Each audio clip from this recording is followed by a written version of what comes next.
Hello guys, welcome to एडवंकुरन। मैं हूं आपका दोस्त अश्विनी कुमार और मैं आज के इस वीडियो में नागपुरी व्याकरण का जो टॉपिक है क्रिया विशेषण, तो क्रिया विशेषण के जितने भी डिटेल्स हैं वो आज के इस वीडियो में आपके सामने रखने जा रहा हूं। वीडियो शुरू करने से पहले अगर आपने चैनल को सब्सक्राइब नहीं किया है तो सब्सक्राइब टू एडवंकुरन। आइए आज की इस वीडियो में आगे बढ़ते हैं। क्रिया विशेषण, तो क्रिया विशेषण किसे कहते हैं? अविकारी शब्द मन जे क्रिया कर विशेषता बताएला ओके क्रिया विशेषण कहेना। जैसे हिने, हुने, हिया, हेठे, कले कले, रुइक रुइक, मन, ये सब जितने भी हैं ये अविकारी शब्द हैं। देखिए यहाँ पर लिखा हुआ अविकारी। अविकारी का मतलब होता है वैसे शब्द जिसमें कोई विकार नहीं आता है। विकार नहीं आता है का मतलब कि वैसे शब्द जिसमें कि लिंग हो गया, कारक हो गया, या फिर व्याकरण के अलग अलग चीजों का कोई प्रभाव नहीं पड़ता है, वो जस के तस बना हुआ रहता है, उसी को अविकारी शब्द कहते हैं। ठीक है, जैसे हिने हुने। हिने हुने स्त्रीलिंग है कि पुल्लिंग है, ये एक वचन है कि बहुवचन है। ठीक है, इसका कोई प्रभाव, वचन का प्रभाव, कारक का प्रभाव ये इसमें नहीं पड़ेगा, इसीलिए इसको अविकारी शब्द कहेंगे। आई होप आप इसको समझे होंगे। ठीक है, तो क्रिया विशेषण किसे कहेंगे? अविकारी शब्द मन जे क्रिया कर विशेषता बताएला ओके क्रिया विशेषण कहेना। ठीक है, वैसा अविकारी शब्द जो क्रिया की विशेषता बतला रहा है क्रिया विशेषण कहते हैं। अच्छा, इसी अविकारी शब्द को अव्यय भी कहा जाता है। ठीक है, इसी अविकारी शब्द को अव्यय कहते हैं। ठीक है, इस बार के जेपीएससी के मेंस एग्जाम में अव्यय के बारे में पूछा गया था। आई होप आप उसको जानते होंगे। अव्यय का जो मैं वीडियो अपलोड करूंगा उसमें अव्यय के बारे में बहुत अच्छे तरीके से आपका कॉन्सेप्ट क्लियर कराया जाएगा। ठीक है, चलिए इस वीडियो में आगे बढ़ते हैं। अब इसका एग्जाम्पल कैसे है? मोहन रुक रुक के पढ़ेला। मोहन जो है वो रुक रुक के पढ़ता है। ठीक है, तो वो रुक रुक क्या है? एक तरह का अविकारी शब्द है जो पढ़ने की विशेषता बतला रहा है। यहाँ पर क्या देख रहे हैं हम लोग? मोहन रुक रुक के पढ़ेला क्या है? रुक रुक के पढ़ने का काम कर रहा है मोहन। ठीक है, तो पढ़ने का काम जो हो रहा है उसी को हम लोग क्रिया कहेंगे, और उसकी विशेषता क्या है? तो रुक रुक के पढ़ रहा है, तो यही हो गया क्रिया विशेषण। आगे है संजीता हेठे पटकाए गेलक। ठीक है, अब हेठे क्या है यहाँ पर? वो एक तरह का क्रिया विशेषण है। अरे मंगरा हिने जावे खेके। ठीक है, तो हिने क्या है? एक तरह का अविकारी शब्द है। ठीक है, तो ये सारे शब्द जो हैं वो क्रिया की विशेषता बतला रहे हैं, इसीलिए इसे क्रिया विशेषण कहेंगे। ठीक है, तो यहाँ पर देखिए देवल वाक्य ने रुइक रुइक, हेठे, हिने शब्द अपन क्रिया पढ़ेला पटकाए जावे कर विशेषता के बताएला। ठीक है, तो रुक रुक हो गया, हेठे हो गया, हिने हो गया, वो अपनी जो क्रिया है क्रमशः, जैसे कि पढ़ेला क्रिया है, पटकाए गेलक क्रिया है और जावे क्रिया है, तो इसकी विशेषता बतला रहा है, इसीलिए इसको हम लोग क्रिया विशेषण कहेंगे। ठीक है, आई होप इसको आप बहुत अच्छे तरीके से समझे होंगे। आगे बढ़ते हैं। क्रिया विशेषण कर प्रकार। आइए हम लोग समझते हैं इसमें कि क्रिया विशेषण के कितने प्रकार होते हैं। देखिए दोस्तों, डिफरेंट डिफरेंट बुक्स में आपको डिफरेंट डिफरेंट प्रकार से मिलते हैं। ठीक है, कहीं पर 4 प्रकार लिखा हुआ है, कहीं पे 5 प्रकार लिखा हुआ है। हम लोग क्या करेंगे? 4 प्रकार को ही फॉलो करेंगे। क्रिया विशेषण कर 4 प्रकार होवेला। ठीक है, कौन कौन होता है? ठाववाचक क्रिया विशेषण, कालवाचक क्रिया विशेषण, रीतिवाचक क्रिया विशेषण और परिमाणवाचक क्रिया विशेषण। ठीक है, अच्छा, 5वां क्रिया विशेषण जो आपको इन जनरल बुक में मिलेगा, कहीं कहीं पर दिशावाचक क्रिया विशेषण है और कहीं कहीं पे कालवाचक क्रिया विशेषण, ऐसे करके डिफरेंट डिफरेंट तरीके से लोग बतलाए हैं। ठीक है, तो हम लोग को क्या जानना है? ये 4 क्रिया विशेषण होता है और ये एक एक्स्ट्रा दिशावाचक क्रिया विशेषण है, इसको भी हम लोग पढ़ेंगे आज की इस वीडियो में। ठीक है, अच्छा, यहाँ पर आप देख रहे होंगे कि ठाववाचक क्रिया विशेषण के आगे मैंने लिखा है कहां, कालवाचक क्रिया विशेषण के आगे मैंने लिखा है कब, रीतिवाचक क्रिया विशेषण के आगे लिखा है कैसे, और परिणामवाचक क्रिया विशेषण के आगे लिखा है मैंने कितना। देखिए दोस्तों, क्रिया विशेषण को जो समझना है ना, तो इसके थ्रू आप लोग समझ सकते हैं। जैसे कि कहां गेले रहीस, ऐसे क्वेश्चन पूछा जाता है। ठीक है, तो कहां जाए रहीन? ठीक है, तो रांची जाए रही हो, तो ये ठाव का विशेषता बतला रहा है कि कहां गए थे, तो रांची गए थे। ठीक है, कालवाचक कब जाए रहीस, तो कैल जाए रही हो। ठीक है, तो कब गए थे, तो कल गए थे। ठीक है, तो ये कालवाचक क्रिया विशेषण की विशेषता बतला रहा है। ठीक है, कैसे जाए रहीस, का तरी जाए रहीस या कैसन जाए रहीस, ऐसे भी पूछा जा सकता है। ठीक है, तो बस से जाए रही हो या तो फिर रेलगाड़ी से जाए रही हो।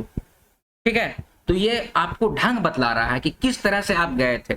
ठीक है, तो ये रीतिवाचक क्रिया विशेषण के अंतर्गत आएगा।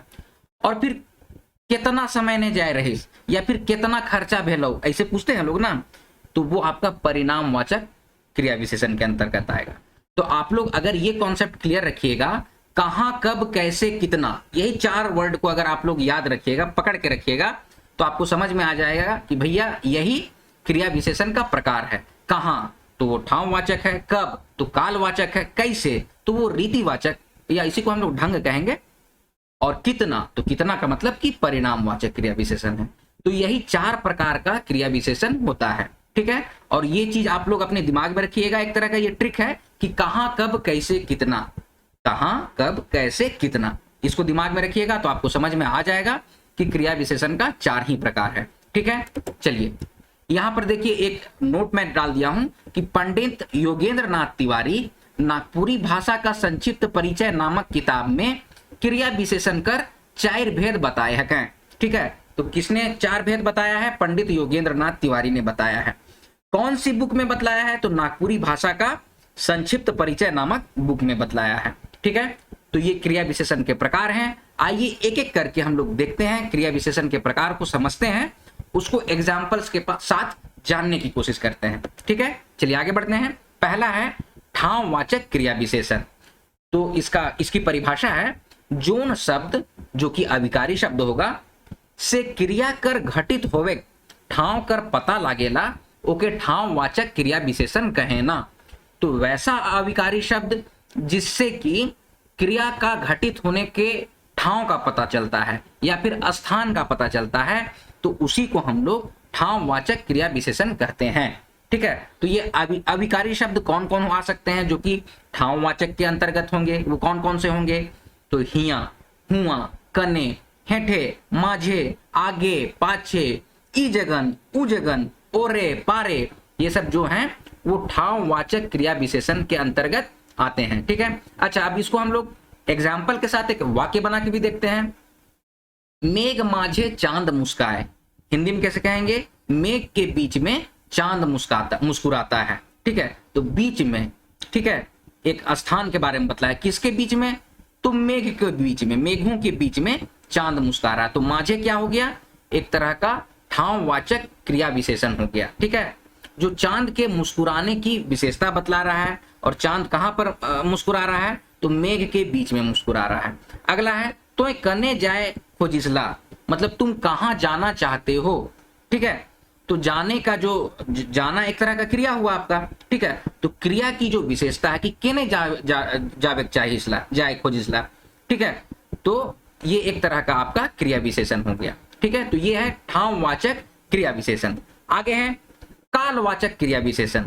तो जोन शब्द से क्रिया कर घटित होवे समय कर पता लागेला ओके कालवाचक क्रिया विशेषण कहे ना। तो जोन शब्द में यहां पर आप रखिएगा कि अविकारी शब्द। ठीक है, तो वैसा अविकारी शब्द जिससे कि क्रिया के घटित होने का समय का पता चलता है। किसका पता चलता है? समय का। तो उसी को हम लोग कालवाचक क्रिया विशेषण कहते हैं। अब इसमें कौन कौन से शब्द आते हैं? तो कुछ एग्जाम्पल है, एखन, आइज, काइल, परसों, तखन, जेखन, अठबेरिया, भिनसरिया, बियारी बेरा, कलवा बेरा, ये सब जो हैं वो कालवाचक क्रिया विशेषण के अंतर्गत आने वाले अविकारी शब्द हैं। अच्छा, इसको एग्जाम्पल के साथ देखते हैं कि मास्टर अठबेरिया नागपुरिया व्याकरण पढ़ावें। ठीक है, मास्टर जो है वो अठबेरिया समय में, मतलब कि दोपहर के समय में नागपुरी व्याकरण पढ़ाएंगे। ठीक है, परियार साल जेपीएससी कर परीक्षा होगी। पर साल का मतलब होता है अगले साल, और उसका भी अगले साल को हम लोग परियार साल कहते हैं। ठीक है, तो अगले साल जेपीएससी की परीक्षा होगी। तो ये है कालवाचक क्रिया विशेषण। यहाँ अठपरिया जो है वो व्याकरण पढ़ाने के समय की विशेषता बतला रहा है। परियार साल भी जो है वो जेपीएससी का एग्जाम होने के समय का विशेषता बतला रहा है, इसीलिए इसको कालवाचक क्रिया विशेषण कहेंगे। ठीक है, आई होप आप इसको समझे होंगे। आगे बढ़ते हैं, रीतिवाचक क्रिया विशेषण। तो इसकी परिभाषा है, जोन शब्द से क्रिया कर घटित होवे कर रीति या ढंग कर पता लागेला ओके रीतिवाचक क्रिया विशेषण कहे ना। तो वैसे अविकारी शब्द जिससे कि क्रिया के घटित होने का ढंग का पता चलता है, किस ढंग से क्रिया घटित हो रही है उसका पता चलता है, उसी को हम लोग रीतिवाचक क्रिया विशेषण कहते हैं। अब इसके अंतर्गत आने वाले जो शब्द हैं, तो कुछ शब्दों का एग्जाम्पल मैंने आपको दिया है, जैसे कि हुमैच के, झट झट, गट गट, ई लखे, ऊ लखे, ई किसिम, कोनो तरी, ये सब सारे जो हैं वो रीतिवाचक क्रिया विशेषण के अंतर्गत आते हैं। एग्जाम्पल से समझते हैं कि बिहने से हुमैच के पानी मारत है। बिहने से मतलब कि सुबह से, हुमैच के मतलब कि बहुत जोर से एकदम जो होता है ना, उसी को कहते हैं हम लोग हुमैच के। तो पानी मार रहा है, पानी मार रहा है मतलब कि बारिश हो रही है, उसको नागपुरिया में पानी मारत है बोलते हैं, ठीक है। तो बारिश जो हो रही है, तो बारिश होना एक तरह का क्रिया हुआ। अब उस क्रिया की विशेषता क्या है, तो हुमैच के पानी मारत है, ठीक है।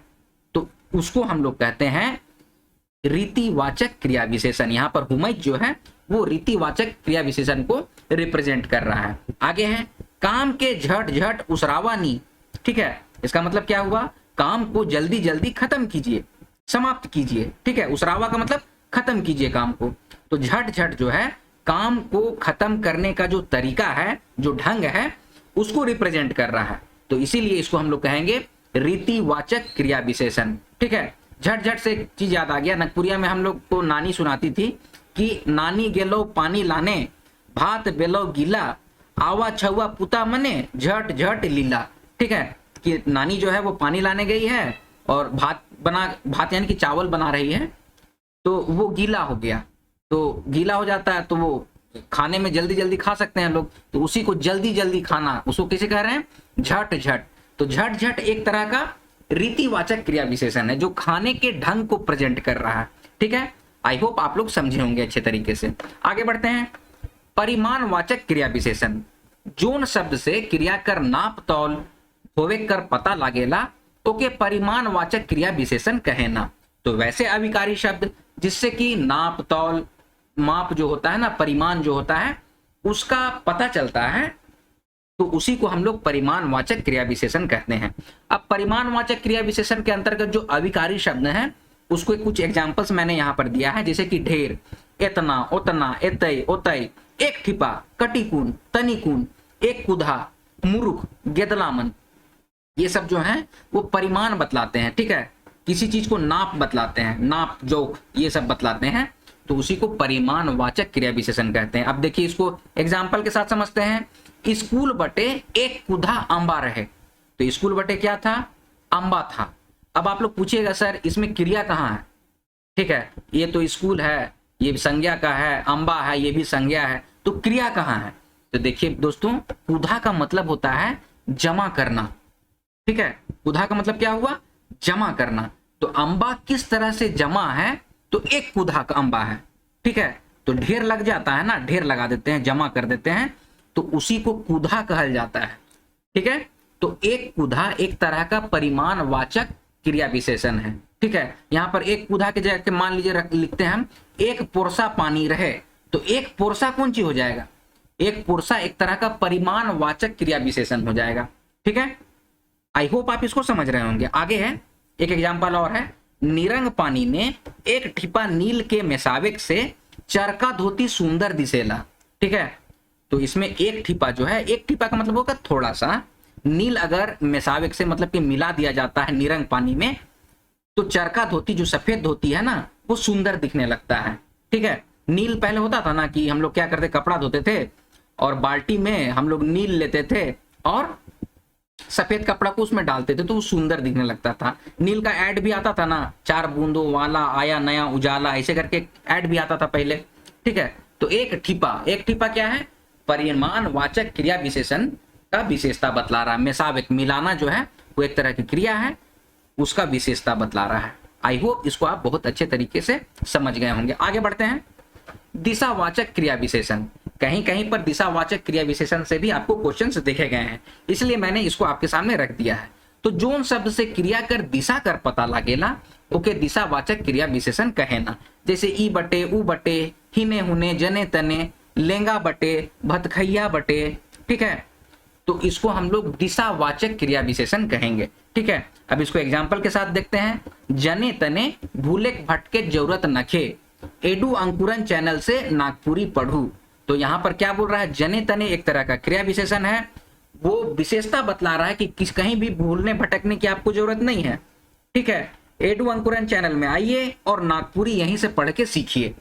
ठीक है, तो भूलने भटकने की जो विशेषता है उसको जने तने बतला रहा है। तो जने तने एक तरह का दिशावाचक क्रिया विशेषण है। ठीक है, एक और एग्जांपल देखते हैं, पोखरा ऊ बेटे हके। ठीक है, इसको हिंदी में कैसे कहेंगे कि तालाब उस तरफ है। अब आप लोग पूछिएगा कि यहां भी तो क्रिया है नहीं। ठीक है, तो दोस्तों देखिए, क्रिया जो है वो छिपा हुआ रहता है। इसी चीज को हम लोग तोड़ के कैसे बोलेंगे कि नहावे खातिर ऊ बटे जावे होवी। तो जाने का जो क्रिया है उसकी विशेषता बतला रहा है, दिशा बतला रहा है ऊ बटे। तो ऊ बटे क्या है, तो पोखरा है। ठीक है, ऊ बटे का है के, तो पोखरा ऊ बटे है के। तो इस तरह से इसको तोड़ के देखते हैं। ठीक है, तो इससे समझ में आता है कि ये दिशावाचक क्रिया विशेषण है। क्या, ऊ बटे। ऊ बटे क्या है, दिशावाचक क्रिया विशेषण है। किस क्रिया की विशेषता बतला रहा है, तो जाने की विशेषता बतला रहा है। किस तरफ जाने की विशेषता बतला रहा है, तो पोखरा दने जाने की विशेषता बतला रहा है, क्योंकि पोखरा तो संज्ञा है। ठीक है, तो ये है ऊ बटे दिशावाचक क्रिया विशेषण।